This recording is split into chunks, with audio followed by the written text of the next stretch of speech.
Hello friends, तो कैसे हैं आप लोग। तो फ्रेंड्स, मैं जुड़ गया हूं आपके न्यू सेशन के साथ एंड यहाँ पर आपको जो है most important question and selected MCQ देखने को मिलेंगे। तो आप इस सेशन को फुल देखेंगे, यहाँ पर आपको मोस्ट इंपॉर्टेंट क्वेश्चन यहाँ पर मिल जाएगा जो कि आपके बीपीएससी, टीआरई, बीएसएससी और फिर आपके बीपीएससी या फिर किसी वन डी एग्जाम के लिए बहुत ही ज़्यादा बेनिफिशियल होने वाला है। तो आप इस सेशन को ज़रूर ज्वाइन करें एंड सबसे पहले कमेंट कर दीजिए, लाइक कर दीजिए और ज़्यादा से ज़्यादा इस सेशन को शेयर कर दीजिए। तो चलिए मैं यहाँ पर आपसे डिस्कस कर लेता हूँ एक एक क्वेश्चन को विद डिटेल डिस्कशन। तो फ्रेंड्स, हमारा फर्स्ट क्वेश्चन है, इटाई इटाई किसके वजह से होता है। तो इटाई इटाई एक डिजीज है भाई, और इसे ही आउच आउच भी कहा जाता है। क्या इटाई इटाई या आउच आउच भी इसे कहा जाता है। तो ये किससे होता है। तो पहली बात ये याद रख लेना कि ये हैवी मेटल से होने वाला एक डिजीज है, ठीक है। तो हैवी मेटल की वजह से जो भाई ये होने वाला एक डिजीज है आपका इटाई इटाई, जो कि आपके जापान में देखने को मिला था सबसे पहली बार। कहाँ पर। तो जापान में देखने को मिला था सबसे पहली बार इटाई इटाई या आउच आउच। और ये किसकी वजह से होता है। तो कैडमियम की वजह से इटाई इटाई या आउच आउच डिजीज देखने को मिल जाता है, ठीक है। तो इटाई इटाई या आउच आउच जो है कैडमियम की वजह से होता है। अगर मरकरी से याद रख लेना, एक मीना माता नाम की डिजीज होती है, मीना माता नाम का डिजीज जो कि मरकरी से होता है, मरकरी से होता है। और ये भी आपके जापान में सबसे पहली बार देखने को मिला था। तो मीना माता डिजीज भी मरकरी से होने वाला एक डिजीज है जो कि जापान में पहली बार इसका जो है पेशेंट देखने को मिला था, ठीक है, ध्यान में रखिएगा। और कॉपर से याद रख लीजिएगा भाई, एक विल्सन डिजीज या विल्सन सिंड्रोम। क्या याद रख लेना है। तो विल्सन डिजीज, विल्सन डिजीज, तो विल्सन डिजीज या फिर विल्सन सिंड्रोम याद रख लेना है कॉपर से, ठीक है। तो कॉपर से होने वाला डिजीज है विल्सन डिजीज या विल्सन सिंड्रोम भी इसे कह सकते हो, ठीक है। तो विल्सन डिजीज दे दे या फिर विल्सन सिंड्रोम दे दे, तो ये कॉपर से होने वाला एक डिजीज है, तो याद रख लेना है आपको। सुपोषण कहा जाता है। तो भाई सुपोषण, जिसे कि इंग्लिश में कहते हो यूट्राफिकेशन, क्या कहा जाता है। तो यूट्राफिकेशन कहा जाता है आपके सुपोषण को। तो ये सुपोषण किसे कहते हैं। जब जल में नाइट्रोजन और कैडमियम की मात्रा बढ़ जाए, तो भाई जल में कैडमियम और नाइट्रोजन की मात्रा बढ़ जाए तो इसे सुपोषण तो नहीं कहा जाता है। जब जल में नाइट्रोजन और फॉस्फोरस की मात्रा बढ़ जाए, तो बिल्कुल यही करेक्ट होने वाला है, option number B is correct here. जब जल में नाइट्रोजन और फॉस्फोरस की मात्रा बढ़ जाएगा उसे ही सुपोषण यूट्राफिकेशन कहा जाता है, ठीक है। तो जब जल में नाइट्रोजन एंड फॉस्फोरस की मात्रा जो है बढ़ जाए उसे ही यूट्राफिकेशन कहा जाता है, सुपोषण कहा जाता है, ठीक है, याद रख लीजिएगा। सुपोषण का अगर आपसे इफेक्ट पूछ ले कि आपके सुपोषण का इफेक्ट प्रभाव क्या होता है सुपोषण का, तो पहली बात ये याद रख लेना कि शैवाल बढ़ जाता है। क्या बढ़ जाता है। जो शैवाल होते हैं वो बढ़ जाता है, शैवाल जो है वो बढ़ जाता है, शैवाल बढ़ जाता है। इसका इफेक्ट क्या है। तो शैवाल बढ़ जाएगा। दूसरी बात याद रख लेना कि जो जलीय जीवन होते हैं, जलीय जीव जो होते हैं या फिर जलीय जीवन, ऐसे याद रख लेना कि जलीय जीव क्या होते हैं। तो वो अफेक्टेड होते हैं, प्रभावित होते हैं, okay. And third you have to remember कि इसमें जो है ऑक्सीजन की कमी हो जाता है, जो और ये इसके वजह से यूट्रिफिकेशन की वजह से ऑक्सीजन की कमी हो जाता है जल में, और जल में जो है प्रकाश नहीं जा पाता है। जल में जो है क्या होता है। तो प्रकाश एंटर नहीं कर पाता है, इसको भी ध्यान में रख लीजिएगा। देखो ऊपर में क्या होगा, शैवाल जो एल्गी ब्लूम होता है वो जमा हुआ रहता है आपके यूट्रिफिकेशन के टाइम पर। तो उसके वजह से क्या होगा, जो भी लाइट आता है वही वो अंदर तक नहीं पहुंच पाता है, वो बाहर में ही रुक जाता है, ठीक है। इस बात को ध्यान में रखना है। ध्वनि की आवृत्ति होती है। तो भाई साउंड की फ्रीक्वेंसी यहाँ पर पूछ रखी है इन्होंने। क्या। तो साउंड की फ्रीक्वेंसी यहाँ पर पूछा गया है कि साउंड का फ्रीक्वेंसी क्या होता है। डेसिबल। तो डेसिबल याद रख लेना, ये जो होता है आपका डेसिबल क्या है। तो इसका साउंड का तीव्रता है, इंटेंसिटी है। साउंड का तीव्रता किस में मापते हैं। इंटेंसिटी। तो ये डेसिबल में मापा जाता है, इंटेंसिटी। तो साउंड का जो है इंटेंसिटी, जो तीव्रता मापा जाता है वो डेसिबल में मापा जाता है। अगर फ्रीक्वेंसी आवृत्ति पूछ ले ध्वनि का तो उसे हर्ट्ज याद रख लेना है। डॉप्सन किसका है। तो ये डॉप्सन आपका इकाई है किसका भाई। तो ये ओजोन का जो आपका यूनिट है वो है डॉप्सन। डॉप्सन किसका। तो ओजोन का एक यूनिट हो जाता है डॉप्सन, ये भी आपको याद रख लेना है, ठीक है। ओजोन का यूनिट हो जाता है Dobson, okay. And one thing you have to remember कि आपसे अगर पूछ ले कि साउंड जो होता है भाई, साउंड पोल्यूशन का क्या क्या इफेक्ट हो सकता है हमारी लाइफ में। तो साउंड पोल्यूशन तो बहुत ही ज़्यादा इजी है एंड इसका इफेक्ट क्या क्या हो सकता है। तो पहली बात याद रख लेना है, जो सर दर्द, हेडेक हो सकता है, ठीक है। And second you have to remember जो इससे हो सकता है हार्ट डिजीज। तो हार्ट रिलेटेड प्रॉब्लम क्या हो सकता है, ये आपके साउंड से हो सकता है हार्ट डिजीज, ठीक है। तो हार्ट से रिलेटेड प्रॉब्लम आपके साउंड से हो सकता है। दूसरा याद रख लीजिएगा, एक उलझन जिसे इरिटेट कहते हो, इरिटेट जो है आपको साउंड कर सकता है। अगर ज़्यादा डेसिबल का साउंड अगर आपका रहेगा इंटेंसिटी तो फिर आपको वो इरिटेट कर देगा। इसके वजह से जो है भाई वो बीपी बढ़ सकता है, हाई बीपी की प्रॉब्लम हो सकती है आपको, जिसे हाइपर टेंशन भी कहा जाता है, हाइपर टेंशन, हाई बीपी को हाइपर टेंशन भी कहा जाता है, उसका भी शिकायत आपको देखने को मिल सकता है साउंड की वजह से। एंड एक याद रख लेना, तनाव भी हो सकता है भाई, और एक याद रख लेना, घबराहट भी इसके वजह से होने लगता है साउंड के वजह से। एंड वन थिंग रिमेंबर कि इसके वजह से ही इंसोमिया भी होने लगता है। इंसोनिया मतलब क्या, तो नींद का कम आना, नींद का कम आना को इंसोनिया कहा जाता है, और नींद भी आपका जो है खराब हो सकता है, कम आ सकता है, जिसे कि इंसोनिया कहते हो। ये सभी आपके साउंड के आपके इफेक्ट हो जाते हैं। इसके लिए आपसे पूछ लेगा कि इसका रोकथाम कैसे किया जा सकता है, साउंड पोल्यूशन का आखिर रोकथाम कैसे किया जा सकता है। तो प्रिकॉशन अगर इससे पूछ ले तो याद रख लेना ग्रीन बेल्ट। ग्रीन बेल्ट जो है वो एक साउंड पोल्यूशन को रोकने का एक तरीका है। और सेकेंड याद रख लीजिएगा ग्रीन मफलर। ग्रीन मफलर भी जो है आपके साउंड पोल्यूशन को रोकने का ही एक तरीका है, ग्रीन बेल्ट और ग्रीन मफलर। ठीक है, ध्यान में रखना है आपको। ध्वनि प्रदूषण को रोका जा सकता है, तो देखो यहां पर वही क्वेश्चन इन्होंने पूछ रखा है कि ध्वनि प्रदूषण को रोका जा सकता है ग्रीन बेल्ट से, ग्रीन मफलर से, उपयुक्त में से कोई नहीं, उपयुक्त में से एक से अधिक। तो here the correct answer is option number D, green belt and green muffler both are correct here. ठीक है, तो ध्वनि प्रदूषण को कैसे रोक सकते हैं, ग्रीन बेल्ट से एंड ग्रीन मफलर से। ग्रीन बेल्ट का मतलब आप लोग समझते हो क्या होता है, बता दो तो भाई ग्रीन बेल्ट का मतलब क्या होता है। ग्रीन बेल्ट का मतलब होता है इंडस्ट्री के बगल में जो है पेड़ पौधों को लगाना। ठीक है, तो इंडस्ट्री वाले एरिया जो होते हैं उनके बगल में जो है प्लांट्स को लगाना। ठीक है, इसे ग्रीन बेल्ट कहा जाता है। एंड ग्रीन मफलर की बात करी जाए तो वही ये सड़क के साइड में, सड़क जो होते हैं आपके, रोड्स जो होते हैं उसके साइड में जो है ये आपके जो प्लांट्स होते हैं उन्हें लगाया जाता है ग्रीन मफलर के अंडर में। ठीक है, तो ये दोनों जो है आपके ध्वनि प्रदूषण से रिलेटेड हो जाते हैं, साउंड पोल्यूशन से रिलेटेड होते हैं, ध्यान में रख लीजिएगा आप लोग। अब देखिए एक आ जाता है आपका वायु प्रदूषण रोकथाम एवं नियंत्रण अधिनियम। ठीक है, तो वायु प्रदूषण रोकथाम एवं नियंत्रण अधिनियम 1981 के तहत जो है ध्वनि प्रदूषण को भी इसी में शामिल किया गया है। तो वायु प्रदूषण नियंत्रण अधिनियम में ही जो है भाई, जो वायु प्रदूषण नियंत्रण अधिनियम है उसी में ही ध्वनि प्रदूषण को भी शामिल कर दिया गया है, इसको भी ध्यान में रखना है आपको। तो आपसे पूछ लेगा कि जो ध्वनि प्रदूषण है वो किस में शामिल किया गया है, तो वायु प्रदूषण रोकथाम एवं नियंत्रण अधिनियम 1981 के तहत जो है ध्वनि प्रदूषण को जो है वायु प्रदूषण में ही शामिल कर दिया गया है, ध्यान में रखिएगा। नवीनीकरण ऊर्जा का स्रोत है, तो नवीनीकरण ऊर्जा का आपसे स्रोत पूछ रखा है, सोर्स पूछ रखा है। नवीनीकरण ऊर्जा का मतलब कि रीन्यूएबल एनर्जी का आपसे सोर्स पूछ रखा है यहाँ पर। ठीक है, तो देखो इसका क्या है सोर्स, सौर ऊर्जा है, पवन ऊर्जा या फिर जैव द्रव्य ऊर्जा या उपयुक्त में से एक से अधिक है। तो भाई जो आपके नवीनीकरण ऊर्जा होते हैं, जैसे कि आप लोग गैर परंपरागत ऊर्जा भी कहते हो, क्या कहते हो, तो गैर परंपरागत ऊर्जा, गैर परंपरागत ऊर्जा भी कहा जाता है, गैर परंपरागत ऊर्जा का स्रोत भी कहा जाता है आपके नवीनीकरण ऊर्जा को। तो इसका यहाँ पर सोर्स कौन कौन सा है, तो पहली बात याद रख लेना, जो सौर ऊर्जा है, सोलर एनर्जी, ये भी इसका एक सोर्स है, पवन ऊर्जा भी सोर्स है, और जैव द्रव्य ऊर्जा भी सोर्स है। मतलब option number D is correct here, option number D is correct here, उपयुक्त में से एक से अधिक। नवीनीकरण ऊर्जा का मतलब क्या होता है, देखो नवीनीकरण ऊर्जा का सिंपल सा मतलब है भाई कि वो कभी खत्म ना हो, कभी भी वो खत्म नहीं हो सकता है, और अगर खत्म भी हो जाएगा तो वो फिर से इजीली बन सकता है, इसे ही नवीनीकरण ऊर्जा या फिर गैर परंपरागत ऊर्जा कहा जाता है। आई होप आप लोग इस बात को समझ गए होंगे। तो इसमें से मेन इंपॉर्टेंट इसके एग्जांपल्स हो जाते हैं कि नवीनीकरण ऊर्जा का एग्जांपल कौन कौन सा है। तो पहले तो याद रख लेना सौर ऊर्जा, सोलर एनर्जी, पवन ऊर्जा, विंड एनर्जी, जैव द्रव्य ऊर्जा जो कि बायोमास एनर्जी होता है। आप लोग को नेक्स्ट याद क्या रख लेना है, एक याद रख लेना आप लोग जो हाइड्रो एनर्जी होता है, हाइड्रो एनर्जी ये भी आपके जो है नवीनीकरण ऊर्जा का स्रोत है, हाइड्रो एनर्जी। नेक्स्ट याद रख लेना है टाइडल एनर्जी, क्या याद रख लेना है, टाइडल एनर्जी, ये भी आपके जो है इसी का स्रोत है।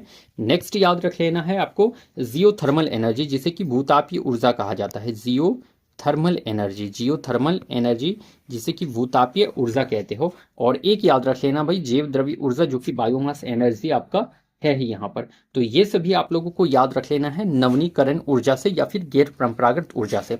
अगर आपसे पूछ ले अनवीनीकरण ऊर्जा कौन कौन से हो जाते हैं, अनवीनीकरण ऊर्जा के स्रोत कौन कौन से हो जाते हैं, तो अनवीनीकरणीय ऊर्जा के स्रोत कौन कौन से हो जाते हैं, तो देखो अनवीनीकरण का ऊर्जा का मतलब होता है भाई जो एक बार खत्म हो जाए तो फिर उसे बनाना मुश्किल हो जाता है, तो एक बार खत्म हो जाए फिर बनना मुश्किल हो जाए, उसे अनवीनीकरण ऊर्जा का स्रोत कहा जाता है। और इसे परंपरागत स्रोत भी कहा जाता है, परंपरागत परंपरागत ऊर्जा का स्रोत भी कहा जाता है, ठीक है, परंपरागत ऊर्जा का स्रोत। इसमें आपके एग्जाम्पल क्या क्या आ जाएंगे, जैसे कि आपके फॉसिल फ्यूल हो जाते हैं, तो इसे बनने में काफ़ी लाखों वर्षों का समय लगता है। तो फॉसिल फ्यूल आपका एक नॉन रिन्यूएबल सोर्स का एनर्जी है, अनवीनीकरण का एक आपका एग्जाम्पल है, ठीक है। नेक्स्ट याद रख लीजिए, जितने भी सारे गैस होते हैं ये सभी अनवनीकरण ऊर्जा के स्रोत हैं। एक आप लोग याद रख लेंगे, जो नाभिक या ईंधन होते हैं भाई, नाभिक या ईंधन, ये सभी जो है सभी नवनीकरण ऊर्जा के स्रोत हो जाते हैं। तो इस तरह से आपको अपने कॉमन सेंस का यूज करके आप लोग इन दोनों में डिफ्रेंशिएट कर सकते हो इजिली। चिपको आंदोलन का नेतृत्व किसने किया, तो भाई चिपको आंदोलन इंदिरा गांधी, मेधा पाटेकर, सुंदरलाल बहुगुणा, अमृता देवी बिश्नोई।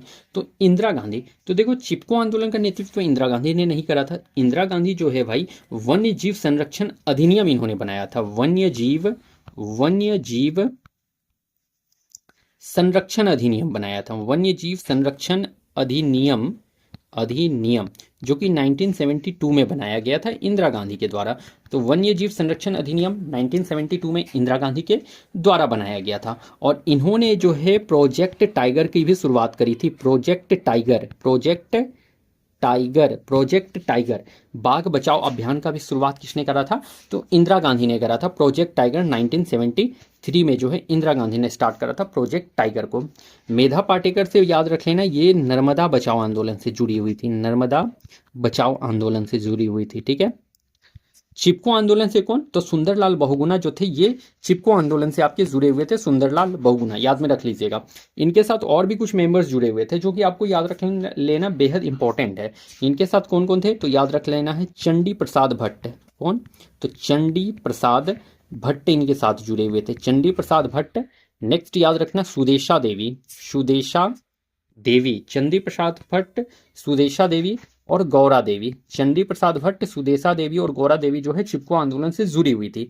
और चिपको आंदोलन आखिर हुआ कहाँ था, तो उत्तराखंड के चमोली जिला में। कहाँ पर, तो उत्तराखंड के चमोली जिला में जो है आपका चिपको आंदोलन देखने को मिला था, okay.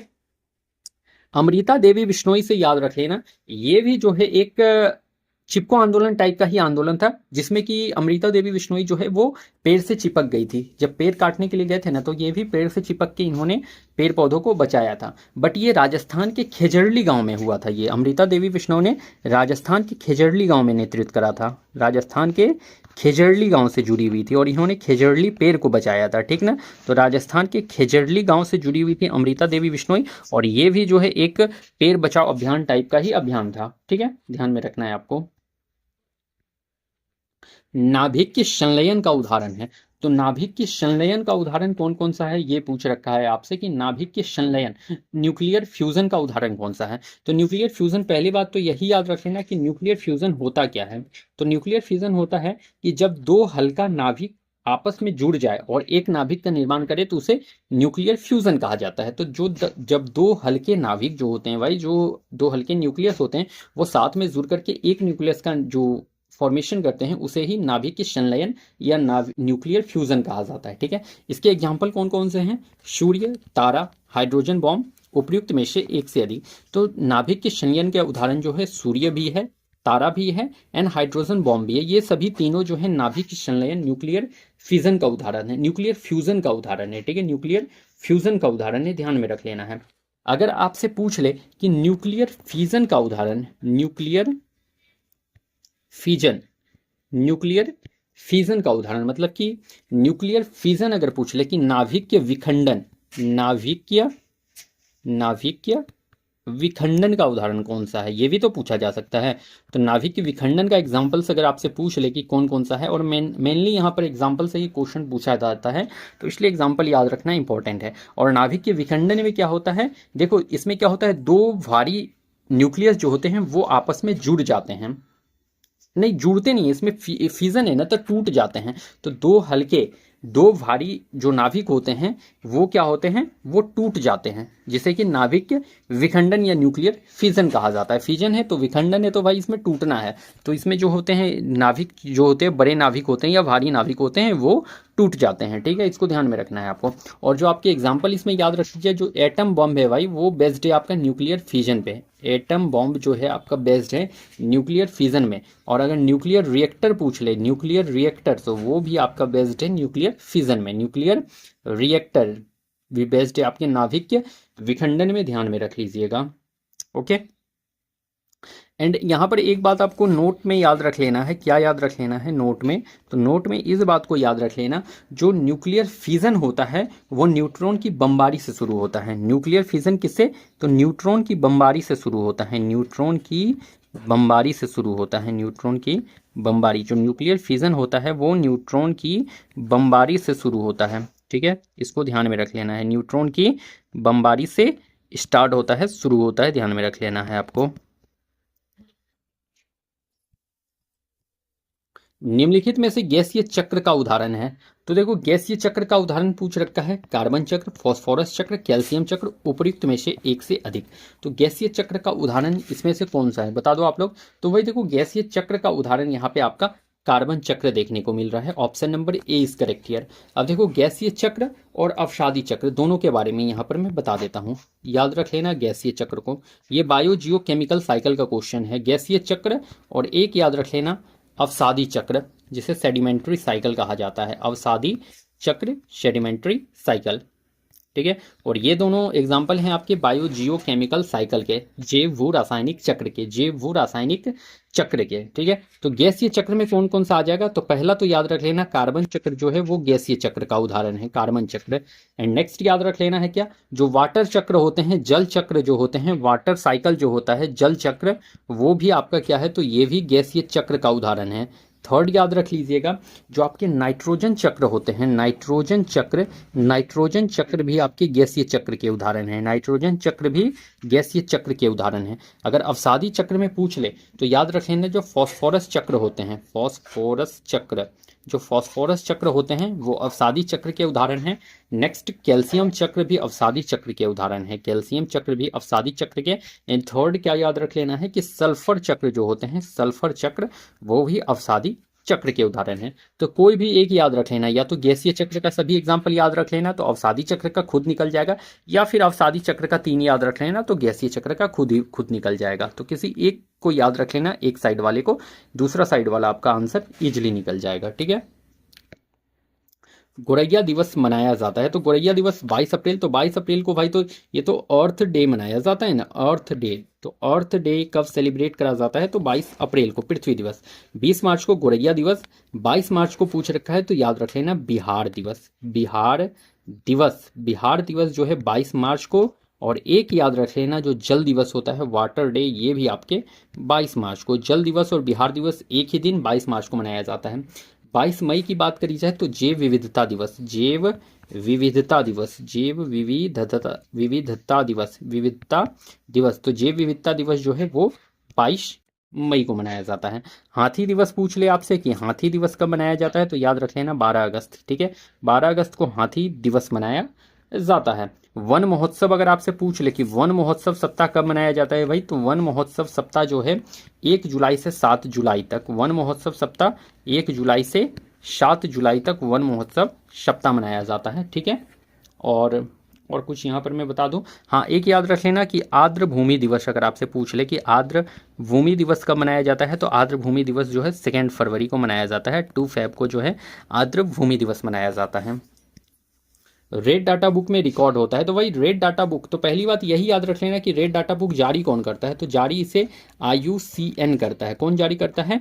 IUCN, international union for conservation of nature. इसका फुल फॉर्म भी याद रख लेना, international union for conservation of nature जो है IUCN का फुल फॉर्म हुआ। और जारी कौन करता है? तो IUCN जारी करता है रेड डाटा बुक को। और रेड डाटा बुक में क्या रिकॉर्ड रहता है भाई, तो लुप्त प्राय और दुर्लभ प्रजाति के जितने भी जीव होते हैं वो सभी जो है रेड डाटा बुक में जारी होते हैं। तो लुप्त प्राय और जो दुर्लभ प्रजाति के जीव होते हैं वो सभी रेड डाटा बुक में जारी होते हैं, ठीक है।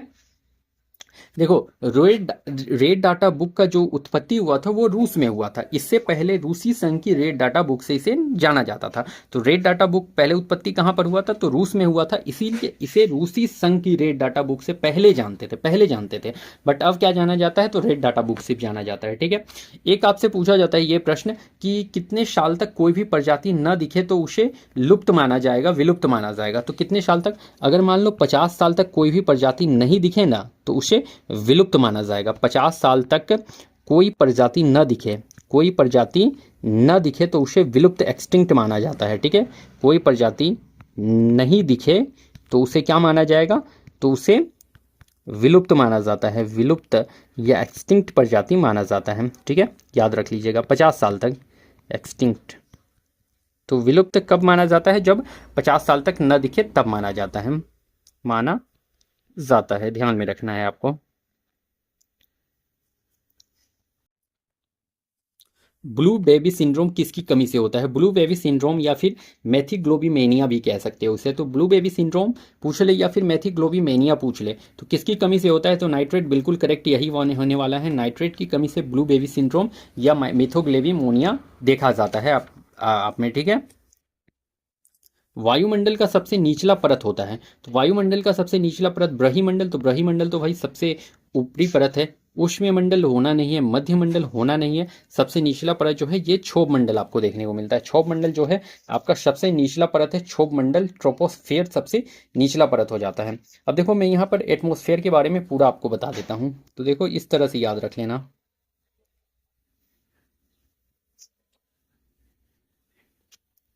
यहाँ पर ये सबसे निचला जो लेयर आता है ये आपका है, आता है ट्रोपोस्फियर। क्या आता है? ट्रोपोस्फियर, ट्रोपोस्फियर जिसे क्षोभ मंडल कहते हो। तो ट्रोपोस्फियर सबसे निचला लेयर है। उसके बाद क्या आता है? तो ट्रोपोस्फियर के बाद आता है आपका स्ट्रेटोस्फियर,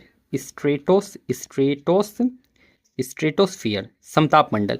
तो ट्रोपोस्फियर के बाद आता है स्ट्रेटोस्फियर, समताप मंडल, एंड उसके ऊपर आता है मेसोस्फियर। क्या आता है? तो मेसोस्फियर आता है, मेसोस्फियर आता है जिसे कि मध्य मंडल कहा जाता है। एंड नेक्स्ट उससे ऊपर क्या आएगा? उससे ऊपर आएगा थर्मोस्फियर जिसे कि उष्ण मंडल कहा जाता है। थर्मोस्फियर, थर्मोस्फियर जिसे उष्ण मंडल कहते हो। एंड सबसे टॉप लेयर पे आता है वही, वो आपका क्या आता है? तो एक्जोस्फियर आता है जिसे कि ब्रह्मंडल कहा जाता है। एक्जोस्फियर आता है जिसे ब्रह्मंडल कहते हो। ये सबसे टॉप पर आता है आपका। ओके। अब मैं यहाँ पर आपको सभी के बारे में बता देता हूँ एक एक करके कि आपको याद क्या रखना है। अब देखो, अगर आपसे पूछ ले ट्रोपोस्फेयर के बारे में तो ट्रोपोस्फेयर से रिलेटेड कुछ बात को याद रख लो। यहाँ से पहली बात यही याद रख लेना कि इसका एवरेज ऊंचाई कितना होता है? तो 13 किलोमीटर इसका एवरेज ऊंचाई होता है। ठीक है, 0 से 13 किलोमीटर इसका एवरेज ऊंचाई होता है। इसमें जो आपका क्या होता है? तो ऑक्सीजन जो है ये प्रेजेंट होता है, मौजूद होता है, ऑक्सीजन प्रेजेंट होता है।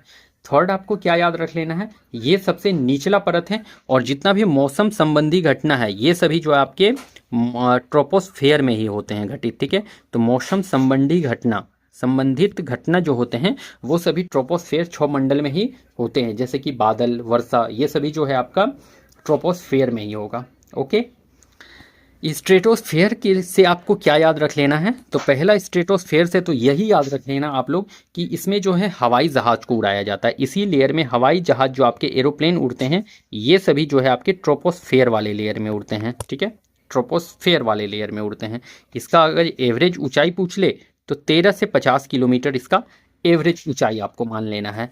इसमें जो विजिबिलिटी होता है वो हाई विजिबिलिटी होता है। क्या होता है? सबसे ज़्यादा उच्च दृश्यता होता है, हाई विजिबिलिटी। यहाँ पर कोई भी चीज़ भाई क्लियर उड़ जाता है। ठीक है, विजिबिलिटी होता है, यहाँ पे कोई भी चीज़ क्लियर दिख जाता है। तो यही इसीलिए तो यहाँ पर हवाई जहाज जो एरोप्लेन को उड़ाया भी जाता है, ध्यान रख लेना। स्ट्रेटोस्फेयर में ही वही आपका ओजोन लेयर प्रेजेंट होता है, ओजोन लेयर प्रेजेंट होता है स्ट्रेटोस्फेयर में ही, जो कि हमें यूवी रेस से बचाता है, अल्ट्रा वायलेट रेस से बचाता है। ओके। नेक्स्ट क्या आता है हमारा? नेक्स्ट यहाँ पर देख लो, अब आ जाता है हमारा क्या? तो थर्मोस्फियर की बात, मेसोस्फियर की बात की गई है। तो मेसोस्फियर से क्या क्या याद रख लेना है? तो मेसोस्फियर से पहले यही याद रख लेना कि इसका एवरेज ऊंचाई जो है 50 से 80 किलोमीटर है। ठीक है। नेक्स्ट क्या याद रख लेना है? मेसोस्फियर क्या है? तो सबसे ठंडा परत है, सबसे ठंडा परत है, सबसे ठंडी परत है आपका कौन सा, मेजोस्फेयर है।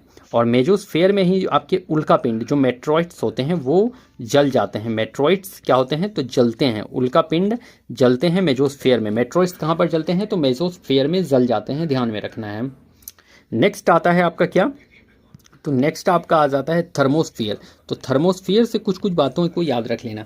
थर्मोस्फियर जिसे कि उष्णमंडल कहा जाता है और इसका एवरेज ऊंचाई जो है 80 से 400 किलोमीटर तक है। एवरेज ऊंचाई 80 से 400 किलोमीटर। और ये सबसे गर्म परत है, कौन सा है, तो सबसे गर्म परत है थर्मोस्फियर, ठीक है। तो सबसे गर्म परत, और यहाँ का टेम्परेचर कितना है, तो 1200 डिग्री सेल्सियस तक पहुंच जाता है यहाँ का टेम्परेचर।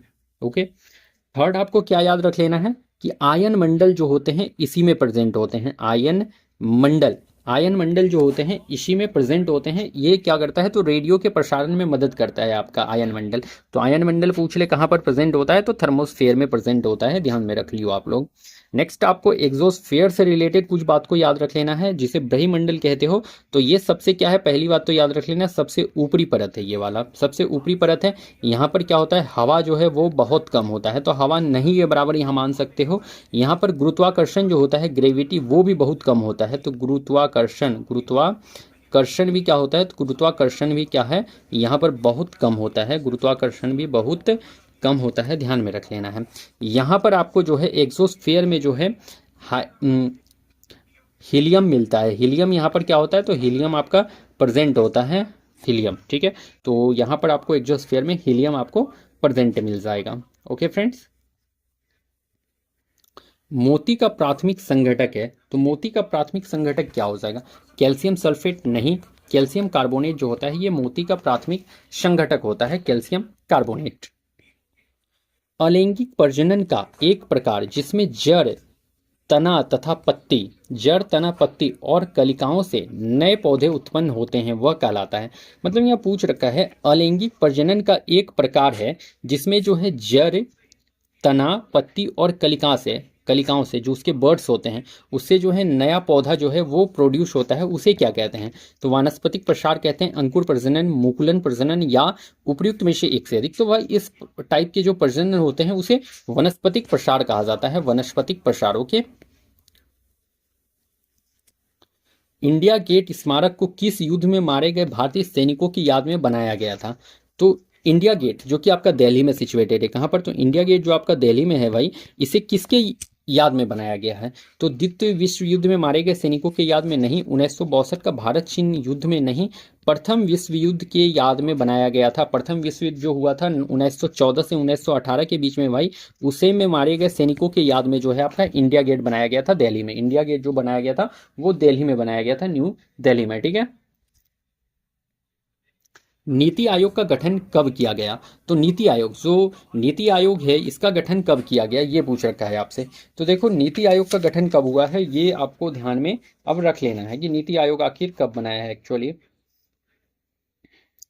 देखिए मेनली जो है योजना आयोग को ही नीति आयोग बना दिया गया है। कब बना दिया गया है, तो योजना आयोग जो पहले था वो ही अब नीति आयोग बन गया है। और ये 1 जनवरी 2015 से जो है योजना आयोग चेंज होकर के अब नीति आयोग बन गया है। अब योजना आयोग खत्म हो चुका है, अब जो है नीति आयोग बन चुका है 1 जनवरी 2015 से। तो नीति आयोग का गठन कब हुआ, तो 2017 में नहीं, 2012 नहीं, 2018 नहीं, उपयुक्त में से कोई नहीं करेक्ट आंसर है। तो इसका गठन कब हुआ है, तो 1 जनवरी 2015 को जो है नीति आयोग का गठन किया गया है, ध्यान में रख लीजिएगा। और ये जो योजना आयोग होता था वही अब नीति आयोग बन चुका है।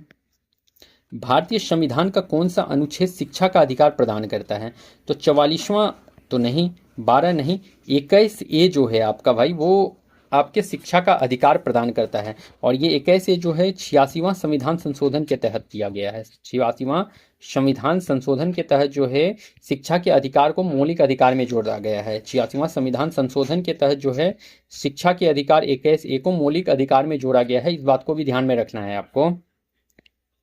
प्रधानमंत्री सहित मंत्रिपरिषद में मंत्रियों की कुल संख्या लोकसभा के सदस्यों की कुल संख्या के 10 से अधिक नहीं हो सकती है। तो 30% तो नहीं, 21% नहीं, 15% जो यहाँ पर करेक्ट आंसर होगा। तो देखो मंत्रिपरिषद का कुल संख्या जो है लोकसभा के सदस्य का कुल संख्या का 15% से ज्यादा नहीं होना चाहिए, ध्यान में रखना है। रेटिना पर बनने वाला प्रतिबिंब, जो रेटिना पे आपका इमेज बनता है, वही मतलब सिंपल सा क्वेश्चन है कि आई में जो आपका रेटिना होता है, आंख में जो रेटिना होता है, उसका इमेज जो है वो कैसा बनता है? वास्तविक और सीधा, वास्तविक और उल्टा, आभासी और उल्टा, उपयुक्त में से एक से अधिक। तो आपका जो इमेज बनता है वो कैसा बनता है रेटिना पर, जो आई पे आपका रेटिना में इमेज बनता है वो कैसा बनता है? तो देखो ये बनता है आपका वास्तविक और सीधा तो नहीं भाई, वास्तविक और उल्टा इमेज बनता है आपका, वास्तविक और उल्टा इमेज बनता है रेटिना पर। ठीक है, ध्यान में रख लीजिएगा आप लोग। जल की अस्थाई कठोरता होती है, तो देखो जल की अस्थाई कठोरता किससे होती है? कैल्शियम और मैग्नीशियम के बाइकार्बोनेट से। तो जल की अस्थाई नहीं भाई, ये कैल्शियम और मैग्नीशियम के बाइकार्बोनेट से अस्थाई कठोरता होता है। जल का अस्थाई कठोरता होता है वो कैल्शियम और मैग्नीशियम का बाइकार्बोनेट से। अस्थाई पूछ रखा है तो कैल्शियम और मैग्नीशियम के कार्बोनेट से नहीं, कैल्शियम और मैग्नीशियम के क्लोराइड और सल्फेट से जो है अस्थाई कठोरता होता है, परमानेंट हार्डनेस होता है। एंड हार्डनेस आप लोग कैसे पहचान सकते हो? जो पानी हार्ड होता है उसमें जो साबुन होते हैं वो झाग नहीं बनाता है, फैन नहीं बनाता है। ठीक है, तो इससे पता चलता है कि पानी जो है हार्ड है। और जिस पानी में जो है झाग बन जाए तो वो पानी क्या होता है? तो वो पानी हार्ड वाटर नहीं होता है। ठीक है, इस तरह से आप लोग जो है हार्ड वाटर और सॉफ्ट वाटर में वो डिफाइन कर सकते हो। तो जल का अस्थाई कठोरता पूछ रखा है तो कैल्शियम और मैग्नीशियम का क्लोराइड और सल्फेट की वजह से जो है अस्थाई कठोरता जल में देखने को मिलता है। ओके, तो फ्रेंड्स हमारा आज का सेशन यहाँ पर कंप्लीट होता है। और जितने भी क्वेश्चन कराए हैं most important and selected question है आपके एग्जाम के व्यू से, तो इस सेशन को आप लोग ज़रूर देखना फुल। एंड चलिए मैं फिर कल मिलता हूँ किसी नेक्स्ट एंड बेहतरीन सेशन के साथ। तब तक के लिए आप लोगों को thank you and best of luck.